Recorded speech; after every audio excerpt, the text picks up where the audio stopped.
When the kid, by me unrecognized, left the orchard, I motioned to my companions, and we cautiously retreated a short distance, and to avoid the persons whom we had heard at the houses, took another route, approaching Maxwell's house from the opposite direction.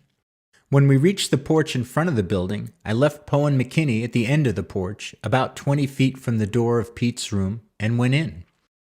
It was near midnight and Pete was in bed. I walked to the head of the bed and sat down on it, beside him, near the pillow. I asked him as to the whereabouts of the kid. He said that the kid had certainly been about, but he did not know whether he had left or not. At that moment, a man sprang quickly into the door, looking back, and called twice in Spanish, "Who comes there?" No one replied, and he came on in. He was bareheaded. From his step, I could perceive he was either barefooted or in his stocking feet, and held a revolver in his right hand and a butcher knife in his left. He came directly towards me. Before he reached the bed, I whispered, "Who is it, Pete?" but received no reply for a moment. It struck me that it might be Pete's brother-in-law, Manuel Abreu, who had seen Poe and McKinney and wanted to know their business. The intruder came close to me, leaned both hands on the bed, his right hand almost touching my knee, and asked in a low tone, "Who are they, Pete?" At the same instant, Maxwell whispered to me, "That's him." Simultaneously, the kid must have seen or felt the presence of a third person at the head of the bed. He raised quickly his pistol, a self-cocker, within a foot of my breast. Retreating rapidly across the room, he cried, "Quien es? Quien es?" All this occurred in a moment.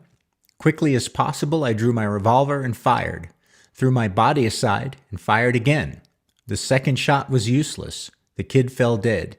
He never spoke. A struggle or two, a little strangling sound as he gasped for breath, and the kid was with his many victims.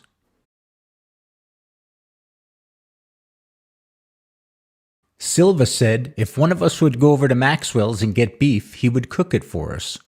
I sensed a trap, but my partner insisted that we go get the beef.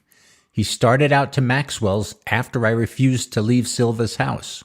I thought that Garrett might still be in town, and I wanted to meet him in the daytime so I could beat him to it. In a short time, we heard pistol shots.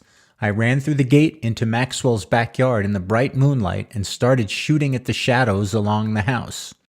One of their first shots had killed my partner on the back porch. After entering the yard, their first shot struck me in the lower left jaw, taking out a tooth as it went through my mouth. As I started over the back fence, another shot struck me in the back of my left shoulder. I had emptied one of my 44s when another shot struck me across the top of the head and about 1.5 inches back of the forehead and about 2 inches in length. This shot knocked me out, and I stumbled into the gallery of an adobe behind Maxwell's yard fence. A Mexican woman was living there, and she pulled me in through the door. When I woke up, she was putting beef tallow on my head to stop the flow of blood. I told her to reload my 44s, which she did.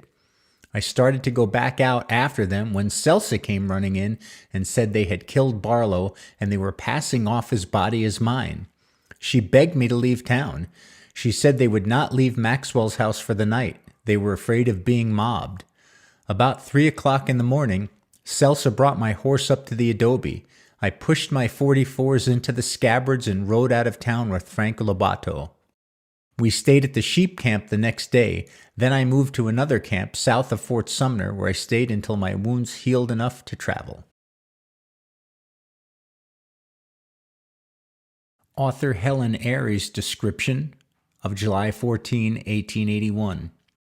Isadora later told friends and neighbors that some days before the shootout at Pete Maxwell's house, the kid had been wounded and she had taken him to her home in Fort Sumner. She tended to his wounds and hid him between 2 straw mattresses, which she slid under the bed when officers came looking for him. When he was well enough to travel, the couple fled Fort Sumner and headed toward the village of Las Vegas, where there were friends to help them. Author Gary Teachin states, I interviewed Atheling Bond, who told me that when Billy the Kid was shot by Pat Garrett, his body was turned over to the Mexican women for burial. They found him still breathing and substituted for his body in the coffin that of a Mexican man who had died the night before. One woman, Isadora, carefully nursed him until he could be taken by night to Milligan's Plaza, where he recovered. This close call convinced him to leave Lincoln County and to live under an assumed name in a very sparsely settled area, and he and Isadora came to the El Moro country under the name of John Miller. So, which story do you believe is the correct one as to what happened in Fort Sumner, New Mexico, July 14, 1881, just before midnight?